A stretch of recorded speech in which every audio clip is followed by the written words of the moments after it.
Hello and welcome to LoppyLoves Eco. If you haven't been here before, my name is Lauren and on this channel I talk about sustainability and eco-friendly living on a budget. Today's video is sort of a part 2 of the video that uploaded on my main channel, LoppyLoves, yesterday, and that video was about the Icelandic berry season. And today's video I am going to talk about some of the ways that I preserve the berries that I forage for in Iceland. And originally this video was going to be like almost a tutorial, like literally showing you the ways that I preserve the berries. But I actually haven't had a lot of time to forage this year because, as well as working my full-time job and running my business, I am also back in school. So I have a lot on my plate at the moment and I haven't had the time to go and get as many berries as I wanted to. But I actually still have berries that I preserved last year, so I'm just going to show you the things that I turn the berries into and just explain the ways that I preserve them. Oh, and also in yesterday's video I forgot to mention one kind of berry, which is the berry that I have most of this year because a friend gave me some, and that is gooseberries are also widely available in Iceland and they are cultivated. I don't think they grow wildly here. So first up, I make a lot of jam out of the berries that I forage, and this is actually a blackcurrant and vodka jam. So for the jams I use normally I think a 50-50, no not 50-50, I use a 2 parts fruit to 1 part sugar when I make my jams, I believe. I don't really measure the sugar, I just kind of cook it by eye and I'll just taste it after. Unless I am making my Christmas jam, but that's not with the berries that I forage, just because the berries that I use in that jam are quite bitter, so I use a bit extra sugar.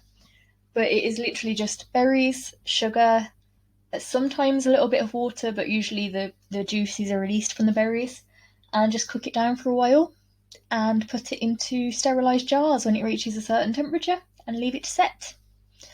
And I just reuse old jam jars. This, I think, is a taco sauce jar that was reused. So I just save all the jars that I get to use them for jam and other things that I preserve. This is from a couple of years ago. This is some bilberry syrup that I made. You can see it's quite liquid. Yep. And this is just sugar and water. No, sugar and fruit again, but it is not the same sugar. As I mentioned in the jam, I use jam sugar. If you don't have jam sugar, you should use pectin. And for the syrup, I just use regular sugar, which doesn't make it thick. And then I just reused a maple syrup bottle for that syrup. Now, this is the favourite thing that I make every year, and I actually was surprised that I still had some left from last year. It was in the back of the fridge. It's losing its colour a little bit. And this was how this jam became blackcurrant and vodka. The blackcurrants that I used were a byproduct of this. And this is what I usually make for Christmas gifts, and this is creme de cassis, or blackcurrant liqueur.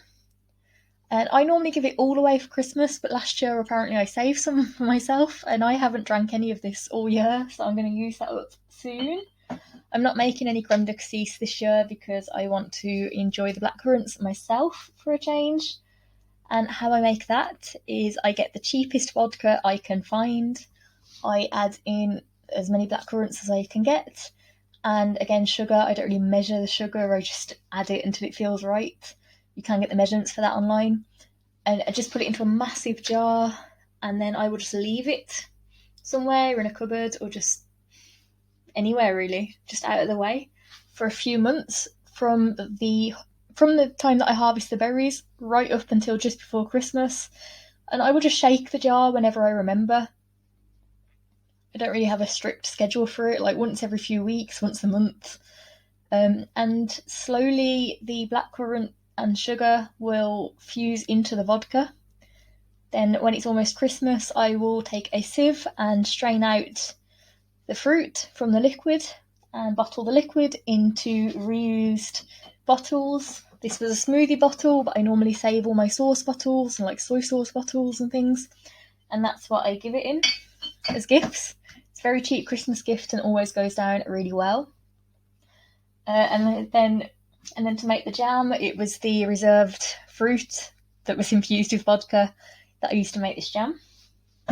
It's really good jam. Next, this is a contraption called a jelly bag, and this stands onto a mixing bowl, and it's used to extract fruit juice from berries, basically, to make a clear jelly. And when I say jelly, I don't mean like the wobbly dessert, I mean like a jam with no seeds and no pulp in it. And I actually used this a few weeks ago to make some red currant juice that I was going to save to flavour my kombucha and water kefir. I left it in the fridge too long and it's gone bad, so I don't have any of that now, just because I've been so busy. But how I normally do it is I just cook down the berries, I'll add a tiny splash of water and they'll release their own juices. It takes about 20 or 30 minutes. And then just pour everything into this bag over a mixing bowl and leave it overnight. Cover it with a tea towel, and by the morning the juice will have separated and the pulp and the berries will be inside there. And the juice can be cooked down with jam sugar again and turned into red currant jelly, or the jelly of whatever fruit you put into the jelly bag. It makes a really nice, like ruby coloured, crystal clear jelly. It looks really pretty. But I haven't made any this year, I normally do.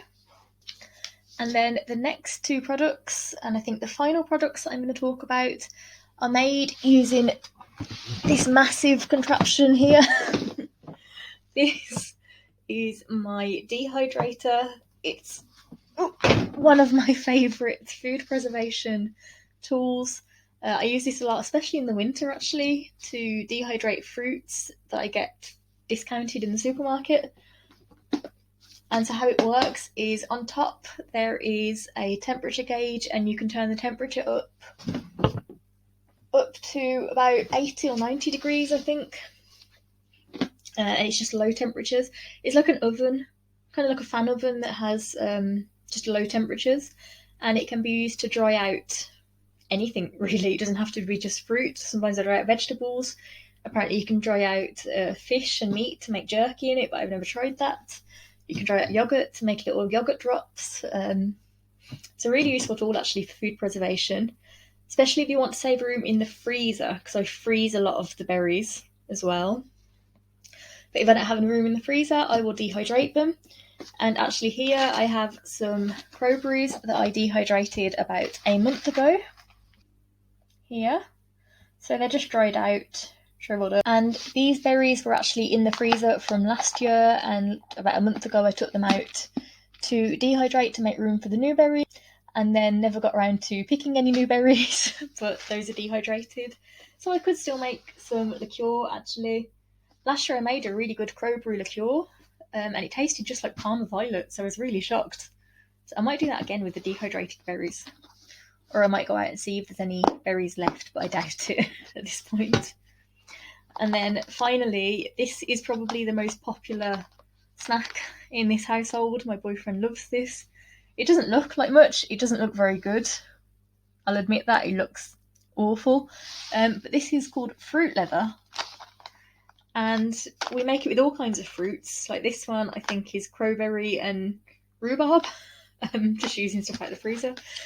But you cook whatever fruits you want down with a little bit of water. Cook it down as far as it will go for a long time. Add a bit of sugar or sweetener. I normally use maple syrup instead of sugar. And you can blend it if you want it smooth, or you don't have to. That one wasn't blended. I prefer it when it's blended. But you want it to be as mushy as possible if you're not going to blend the fruit. And then you open the dehydrator, and inside there are these mesh trays. You put a silicone mat on top of the tray, and then you spread the paste, or like the mixture, on top of the tray in just a thin layer, not a thick layer. You put it in the dehydrator turn it on the fruit leather setting and leave it to dehydrate until it is dried out. And the fruit leather is like sweets. It's kind of like, it's very chewy. It's sweet. It's good. It's fairly healthy though as well because it's just fruit. And that will last a really long time. That will last just in the cupboard. It doesn't need to be refrigerated. It doesn't need to be frozen. Just in an airtight container like this, and it will last for a really long time. So that's probably our favourite way of preserving them, actually. That normally doesn't last long. This gets eaten very, very quickly. I'll make a big batch to like last for what I think is going to be like a month. Normally it's been eaten within a week because it's that good. Yeah, so I think the dehydrator is the best thing that I have for preserving the berries. So that's it for today's video. It was just a short one. Sorry I didn't have any proper demonstrations. I've just been super busy. Like I said, I'm going to try to upload more regularly, but I can't promise it because I am busy with school. So thank you for watching, and I will see you in the next video. Bye!